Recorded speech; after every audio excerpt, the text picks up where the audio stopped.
Muito bom dia, meus filhos. E o nosso magnânimo café. Que frio, gente. Misericórdia de Deus, que foi isso? Alguém avisa o prefeito lá, por favor, que é pra ele cancelar a passeata de Natal e fazer festival de inverno 2.0? Porque que é isso? Eu achei que esse trem já tinha ido embora, que né, já tava feliz da vida com aquele calorzinho gostoso, sabe? Sem ficar encapotado, tudo não sei o que, e bota no pé. Achei que já tinha encerrado esse assunto. Gente, eu passei muito frio ontem, mas muito frio. Vocês passaram frio por aí? Porque olha, meu amigo. Bom, hoje é dia de tomar café chique? É, qualquer dia é dia. Mas hoje eu vim aqui, principalmente, porque teve algumas seguidoras, mas uma em específica, que me perguntou qual que eram os trem que eu usava aqui pra fazer café e qual era o café. Então, sem mais delongas, moedor de mão. Muito bom, viu? Bom, bonito, barato. Pra mim tem que ser assim. Prensa francesa, boa, bonito, barata. Não é caro, não. E o café que eu tô usando é esse da Illy. A única coisa que eu posso falar pra vocês desse café aqui é que ele é bom demais da conta. E que é uma torra média. Ele tem um sabor intenso de caramelo. Porque o resto tá tudo em inglês. Eu não sei ler inglês. Do inglês, sei lá que raio que é inglês. Eu não sei ler inglês, né? E eu só sei que é gostoso e é lá da Serra Mineira. É isso que eu sei, mas é muito bom. E esse café eu não comprei na internet, eu comprei no Pão de Açúcar. E é muito gostoso. Ai, que você compra de latinha. É claro que depois eu compro de saco e boto só aqui dentro da lata. Porque eu não tenho um lata pra guardar café e essa daqui é meio cavaco. Boa. Então é isso, gente. Não custa caro e é muito bom. Pô, Kelly, nessa terça-feira gelada, tá todo mundo encapotado de novo. Mas que a gente fica amarrado, né? Você vem falar de café. Nem de café eu gosto. Calma, coração. Era só uma informação. E eu vim aqui hoje falar pra você que a vaca foi pro brejo. É. Ou ela vai pro brejo. Sua vaca já foi pro brejo alguma vez? Já empurraram sua vaquinha do morro? Barranca abaixo? Já? Ou você não tá entendendo nada? Pega seu cafezinho, uma aguinha, um chazinho, refrigerantezinho, qualquer coisinha aí, um almocinho. Vem aqui pra você escutar essa história. É, que como dizia meu avô, escutar a história de bico seco não é bom, não. Pega um cafezinho pra molhar o bico. Fala, vai espingarda. Quem aí já escutou essa expressão? Não, é só pra molhar a espingarda. Ah, meus filhos, quantas vezes na nossa vida a gente tá de bobs, de boa, sossegado, tranquilinho que nem. E aí, de repente, do nada, o mundo da gente, ó, vira de cabeça para baixo. Aquilo que parecia estável, tranquilo, que mantinha a gente ali na nossa zona de conforto, simplesmente desmorona. Como uma torre que despenca num terremoto. E você fica ali se perguntando por quê. Se tava tudo bem, se tava tudo tranquilinho. E aí bate o desespero. Mas para complementar esse pensamento de hoje, eu queria contar para vocês a história do sábio, seu discípulo e a vaquinha.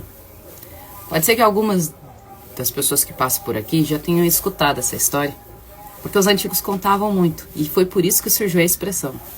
Certa vez um sábio precisava dar uma lição ao seu discípulo e levou ele para caminhar por um vilarejo. E lá ao fundo tinha uma casinha com uma vaquinha na frente. Obviamente o sábio já tinha passado por ali várias vezes. E ao se aproximar da casa, o dono veio os recepcionar. E o sábio pergunta ao dono: olha, que vaca bonita. E aí o dono da casa diz: ela é o sustento da minha família. É com ela que a gente se alimenta e que eu tiro o leite e vendo, para que a gente possa comprar um pouco de feijão. Mas era uma família muito humilde, muito simples. E o sábio pergunta para ele: mas por que você não faz outras coisas, né? Não planta alguma coisa? E vai: não, tá bom assim, tá tudo certo. Afinal de contas, a gente já sobrevive há tantos anos desta forma. A gente vai continuar vivendo assim até quando Deus quiser. O sábio olhou para o seu discípulo, o discípulo sem entender nada, e voltaram Quando eles retornaram, o sábio olhou para o seu discípulo e disse assim: hoje de madrugada, você vai até essa casa e vai jogar aquela vaca barranco abaixo. Você vai matar a vaca dele. O discípulo ficou indignado, assustado. Falou: como assim? O senhor é um homem sábio, é um homem bom, é um homem de um coração iluminado. O senhor está pedindo para eu fazer uma maldade dessa? Jogar a vaquinha do senhorzinho, o único sustento da família dele, barranco abaixo? O sábio continuou e afirmou: sim, você vai lá e vai jogar a vaca dele barranco abaixo. Como o discípulo obedecia a ordens e sem entender muita coisa, foi o discípulo lá e com dor no coração empurrou a vaca barranco abaixo. No dia seguinte, o senhorzinho levantou e foi até a vaca para tirar leite, e ele não encontrou. E a tristeza tomou conta daquele senhor e da sua família, porque ele se viu perdido, sem saber o que fazer. Eles já não tinham dinheiro e nem recurso para comprar outra vaca. E, para ele, eles iriam morrer de fome. O tempo passou, e se passaram bastante. O sábio olhou para o seu discípulo e disse assim: hoje é dia de você concluir aquela lição que há um tempinho atrás eu te dei. E o discípulo, ainda com o coração muito magoado, muito triste, pensando: pô, ele nem se arrependeu. Ele simplesmente mandou jogar a vaca lá e nunca mais falou sobre o assunto. O mestre sai caminhando. E quando eles entram no vilarejo, logo ao olhar de longe, eles já observam que naquela casinha que era tão simples, tinha uma porteira diferente. Já tinha muito mais verde naquele lugar. E já não tinha mais uma vaca. Eles se aproximaram um pouco mais e o discípulo falou para o sábio: nossa, aquele senhor deve ter vendido a casinha dele para alguém. Que, né? Infelizmente eu tive que matar a vaca dele. Tentando ferir o sábio por dentro, rindo, sorrindo e dizendo para ele assim: calma, a sua lição já vai ser aprendida. Eles bateram palma naquela porteira e logo já veio um senhor lá de dentro, muito distinto e muito bem vestido, com uma cara boa, feliz, acompanhado de um cachorrinho e algumas crianças correndo pelo quintal. Ele recepcionou o sábio e o seu discípulo. Oi, meu amigo, como o senhor está? Mas o discípulo não reconheceu o senhorzinho, porque ele estava totalmente diferente, ele estava mais iluminado, ele estava feliz, ele estava vistoso. O sábio, sorrindo por dentro, mas também na sua feição, olhou para o senhor e disse assim: olha, as coisas mudaram por aqui, hein? E o senhor, todo feliz, olhou para ele e falou assim: olha, o senhor não faz ideia do que aconteceu. Depois que o senhor e seu discípulo saíram daqui, me aconteceu um fato muito triste. A minha vaca caiu do barranco e ela morreu. E aí o sábio olhou para ele e falou assim: é? E o discípulo, pensa na expressão que ele não estava, no desespero que ele não estava. Falou assim: pronto, agora ele vai falar que fui eu que joguei a vaca do moço num barranco. E aí o senhorzinho olhou para ele e falou assim: é? E aí quando eu me vi naquele estado, naquele desespero, eu lembrei das palavras que o senhor tinha me dito. Por que eu não fazia algo diferente? Porque eu tinha que sustentar minha família.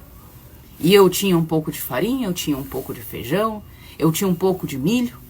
E eu falei: é o que me resta, é plantar isso aqui. E aquele senhor todo orgulhoso, apresentando agora não mais uma casinha, mas uma fazenda, dizia ao sábio que aquele pouco de farinha que ele tinha transformado em 2 galinhas. Que aqueles poucos feijões tinham sido transformados em plantações. E que o milho ele deu para as galinhas comerem. Para que logo, logo, o ovo eles também pudessem se alimentar. E o sábio foi ficando cada vez mais feliz e o discípulo indignado. Eles entraram para dentro da casa e o senhorzinho lhe ofereceu um banquete. Café, pão, bolo, queijo e leite. Tudo aquilo que ele produzia pela sabedoria de entender que é dentro do caos que a gente encontra a solução. Porque ele não desistiu, ele não cruzou os braços, ele escutou a voz da sabedoria. O sábio, seu discípulo, se despediram desse senhor e foram pelo seu caminho. O sábio olhou para o discípulo com lágrimas nos olhos, e ele disse as seguintes palavras: hoje você entende o porquê que eu pedi para que você jogasse a vaquinha desse senhor barranco abaixo, né? Ele disse sim. E ele pediu desculpas ao sábio. E o sábio disse: não me peça desculpas. É o que a maioria das pessoas pensam. Quando algo ruim acontece, quando a gente tira alguém da sua zona de conforto, quando a gente precisa muitas vezes puxar a orelha, falar uma verdade, colocar essa pessoa diante de uma situação para que ela enxergue o real valor que ela tem, muitas e muitas vezes elas não compreendem. Elas te culpam. Elas vão falar que você é cruel, que você é má. Mas aquilo foi para fazer ela crescer, para ela entender e para que ela saísse de um lugar que ela não merece estar. E nessa história, o sábio é Deus. O senhorzinho é a gente. E o discípulo é a vida. Quantas e quantas vezes a vida joga a nossa vaquinha barranca abaixo? A gente está confortável, supostamente estável, dentro da nossa zona de conforto, e a vida vem e joga a nossa vaca barranca abaixo. A nossa vaca vai pro brejo. E você se vê desesperado, sem saber o que fazer. E agora, pardal? O que será de mim? E você precisa confiar no sábio. Você precisa confiar que dentro disso tudo tem um propósito. E muitas vezes é Deus tentando te mostrar o real valor que você tem. Que você não merece a escassez. Que você merece o extraordinário. Mas precisa ter coragem. Então, a partir de hoje, todas as vezes que algo ruim acontecer aí, e você fala: porra, tava tudo tão bem, por quê? Agora? Eu tava estável, eu tava bem, fazendo planos, e agora foi tudo por água abaixo. Minha vaca foi pro brejo. Lembra dessa história. Deus está te tirando de uma zona de conforto. Deus está te tirando da escassez. Por mais que você não entenda hoje, por mais que seja algo assim muito difícil de compreender, quando você olha e pensa: como que Deus vai fazer algo bom disso? Ele faz. Ele faz porque Ele está te transformando. Ele está fazendo você enxergar a real capacidade que você tem como ser humano, como pessoa, os seus talentos, os seus dons, aquilo que Ele quer realmente para você. Ele não quer que você seja menos daquilo que Ele criou. É difícil de entender, né? Eu sei. Eu passo isso na pele. Às vezes a gente não compreende mesmo. A gente olha e fala: pô, é sério isso? Mas Deus quer que você transforme talvez a sua casinha simples numa grande fazenda, que produza muito mais coisas, que tenha muito mais lucro e que te faça evoluir não só financeiramente, mas espiritualmente. Faça você ter brilho nos olhos quando fizer algo. Faça você se sentir satisfeito com aquilo que você produz. Faça você se sentir valorizado. Porque muitas vezes a gente está num ambiente que a gente não se sente valorizado. A gente não sente que a gente tem valia ali. A gente faz o mínimo e a gente se conforma sempre com o mínimo. Então entenda, meus amores, meus filhos, que todas as vezes que uma grande dificuldade bater na sua porta, uma grande decepção lhe acontecer, ou você perder algo que você achava que era muito grandioso na sua vida e era o motivo do teu sustento, não só financeiro, mas espiritual, isso nunca te pertenceu. É só Deus te mostrando que você merece algo muito melhor e muito maior. É Deus te dizendo que é dentro desses processos que você precisa se descobrir, que você precisa descobrir a real essência que você tem. Porque quando você descobre isso, você coloca para fora aquilo que Deus quer. Você vive de acordo com aquilo que Ele pede. E aí, você se transforma num ser humano mais iluminado, mais feliz e irreconhecível aos olhos de quem um dia viu você na escassez. Deus honra, e é isso que você tem que colocar no coração. Que nesse dia Deus possa cuidar de você. Sabe, proteger mesmo o seu caminho. Abrir os teus olhos para o que é real. Fazer você entender o valor que você tem. As qualidades que você tem. Os talentos que você muitas vezes esconde. Por se conformar com um pouco.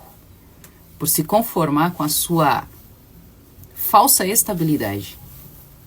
Deus quer você brilhando. Deus quer você grandioso. Ele quer você lá em cima. Não por ego, por orgulho, não. Mas é porque todas as vezes que nós estamos satisfeitos com nós mesmos, a gente transborda energia positiva, a gente transborda situações que vão fazer bem ao próximo também. Que Nossa Senhora possa estar aí, cuidando de você, cobrindo você com seu manto sagrado, livrando você de todos os males deste caminho.